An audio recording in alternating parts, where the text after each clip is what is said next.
은빛지 해라디오 시작합니다. 이번 명절은 어디서 보내니? 아유, 오랜만에 자식들 얼굴 봐서 좋으시겠어요. 모두가 이렇게 말합니다. 명절은 당연히 행복하고 당연히 북적여야 한다고 말이죠.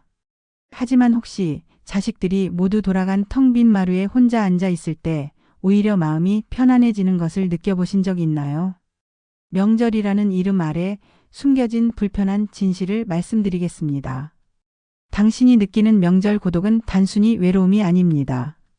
그것은 당신의 가난한 마인드가 보내는 경고 신호입니다. 왜 명절이 우리를 외롭게 만드는 걸까요? 그 뒤에는 세 가지 심리적 원인이 있습니다. 첫째, 비교에서 오는 압박감 때문입니다. 명절은 한자리에 모인 가족들 사이에서 자연스럽게 비교가 이루어지는 자리입니다. 누구는 어떤 회사에 들어갔네, 누구는 손주가 몇 시래와 같은 말들은 자녀 자랑이기도 하지만 동시에 은근한 경쟁을 부추깁니다. 이로 인해 자신의 자녀가 남들보다 뒤처지는 것 같다는 불안감과 함께 알 수 없는 압박감을 느낍니다. 둘째, 가족에 대한 기대와 실망 때문입니다. 우리는 명절에 자녀들이 찾아와 즐거운 시간을 보내주기를 간절히 기대합니다. 하지만 자녀들은 각자의 바쁜 삶 때문에 짧은 시간만 머무르거나 심지어 오지 못하기도 합니다. 보고 싶어서 몇 날 며칠을 기다렸는데 라는 기대는 결국 큰 실망으로 이어지고, 그 실망은 나는 이제 더 이상 필요 없는 존재인가? 라는 깊은 외로움으로 변질됩니다. 셋째, 혼자라는 현실에 대한 재확인입니다. 명절에 자녀들이 왔을 때는 그들의 존재로 인해 잠시 고독이 잊힙니다. 하지만 그들이 떠나고 난 후 집은 다시 텅 비게 되죠. 그 순간 혼자라는 현실이 더욱 뚜렷하게 다가옵니다. 짧은 만남과 긴 이별의 반복은 외로움을 더욱 극대화시켜 차라리 아무도 오지 않는 것이 더 편하다고 느끼게 만듭니다. 이 명절 고독의 굴레에 갇힌 세 분의 이야기를 들려드리겠습니다. 이 이야기들은 모두 우리 주변에서 일어나는 솔직한 고백입니다. 첫 번째는 70대 김 여사님 이야기입니다. 김 여사님은 자녀들을 위해 명절 며칠 전부터 온갖 음식을 준비했습니다. 하지만 자녀들은 당일 늦게 도착했고 차례상만 대충 차린 뒤 서둘러 떠났습니다. 김 여사님은 자식들이 떠난 후 남은 음식들을 보며 하염없이 눈물을 흘렸습니다. 힘들게 준비한 음식에 대한 허탈함보다 이 음식을 먹을 가족이 이제 아무도 없구나라는 외로움이 더 크게 다가왔습니다. 그 후 김 여사님은 차라리 아무도 오지 않았으면 좋겠다고 생각하게 되었습니다. 두 번째는 60대 박 할아버지 이야기입니다.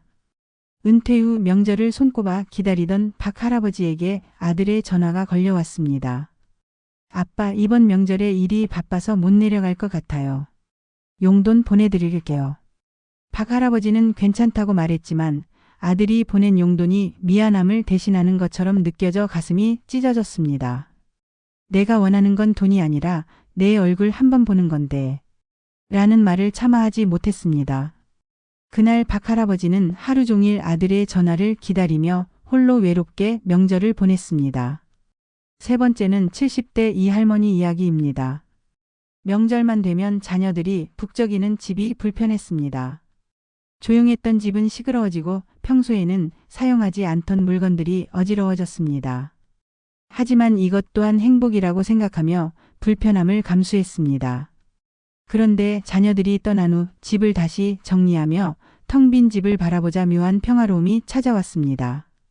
그 순간 이 할머니는 사실은 이 시간이 더 좋은데 라는 솔직한 감정을 마주했습니다. 명절의 행복은 사실 자신의 편안함을 희생한 대가였다는 것을 깨달은 것입니다. 이제 명절 고독의 굴레에서 벗어나 당신의 행복을 되찾을 세 가지 실용적인 지혜를 알려드립니다. 이 지혜는 단순한 조언이 아니라 당신의 삶을 근본적으로 바꾸는 강력한 실행 플랜이 될 것입니다. 첫째, 나를 위한 명절을 만드세요.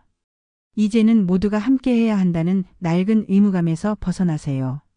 명절에 홀로 남게 된다면 그것을 불행이 아닌 자유로 여기십시오. 가족의 눈치를 보지 않고 며느리의 잔소리도 듣지 않는 오롯이 당신만의 시간입니다. 평소 해보고 싶었던 취미 생활을 하거나 동네 도서관에 가서 책을 읽거나 좋아하는 카페에 앉아 따뜻한 차 한 잔을 즐기세요. 영화관에 가서 최신 영화를 보거나 가까운 공원에 나가 혼자만의 산책을 즐기는 것도 좋습니다. 명절 연휴를 오롯이 당신 자신을 위해 사용하는 것은 가족을 위해 희생했던 지난날의 보상이자 당신의 삶을 존중하는 가장 값진 행위입니다. 당신의 행복한 모습이 결국 가족들에게도 큰 선물이 된다는 것을 기억하십시오. 둘째, 미리 말하는 용기를 가지세요. 많은 시니어들이 자녀들에게 서운해도 혹은 힘들어도 속마음을 터놓고 이야기하지 못합니다. 자녀에게 짐이 되고 싶지 않아서 혹은 관계가 깨질까 두려워서라는 이유 때문이죠. 하지만 당신의 침묵은 자녀들에게 오히려 오해를 낳습니다. 엄마는 괜찮으신가 봐라고 착각하게 만들죠. 이제는 그 침묵을 깨고 당신의 솔직한 마음을 미리 말하는 용기를 가지세요. 예를 들어 명절이 오기 전에 미리 자녀들에게 이렇게 말해 보십시오. 얘들아, 엄마는 이번 명절에 혼자서 조용히 쉬고 싶어. 너희도 각자의 삶을 즐겼으면 좋겠구나. 이 말은 결코 이기적인 것이 아니라 당신의 행복을 위한 현명한 선택입니다. 당신의 진심을 전달하는 용기가 모두에게 더 편안하고 행복한 명절을 선물할 것입니다. 셋째, 새로운 관계를 만드세요. 명절이 당신을 외롭게 만드는 가장 큰 이유는 가족 외에는 기댈 곳이 없다고 생각하기 때문입니다. 이제 그 혈연이라는 굴레에서 벗어나세요. 동네 경로당이나 복지관에 나가 비슷한 처지에 있는 이웃들과 함께 맛있는 음식을 나눠 먹거나 봉사활동을 가보는 것도 좋은 방법입니다. 혹은 온라인 모임에 참여하여 당신과 비슷한 관심사를 가진 새로운 친구를 사귀어 보세요. 새로운 관계 속에서 당신은 진정한 행복과 소속감을 찾을 수 있을 것입니다. 형제와의 관계가 멀어진다고 해서 당신이 혼자가 되는 것은 아닙니다. 당신이 용기를 내는 순간 세상은 당신을 위한 새로운 가족을 선물할 준비가 되어 있습니다. 여러분, 명절은 가족이 모두 모이는 날이 아니라 당신이 가장 행복해야 하는 날입니다. 명절이 당신에게 고통을 준다면 그것은 잘못된 명절입니다. 당신은 더 이상 명절의 희생양이 될 필요가 없습니다. 이제는 모두가 행복해야 한다는 낡은 가치관을 버리고 당신의 행복을 최우선으로 생각하십시오. 명절 고독은 당신이 외로운 사람이어서 생긴 것이 아니라 당신에게 새로운 삶을 찾아 나서라고 주는 신호일지도 모릅니다. 텅 빈 마루가 당신에게 주는 평화로움을 온전히 느끼십시오. 그 평화로움 속에서 당신의 진정한 행복을 찾을 수 있을 것입니다. 오늘 제 이야기가 혹시 내 얘기네 라고 느껴지셨다면 아래 댓글로 여러분의 경험을 나눠주세요. 이번 명절은 저를 위한 시간을 가져보겠습니다. 혼자여서 더 행복한 명절을 보냈습니다. 와 같은 작은 다짐도 좋습니다.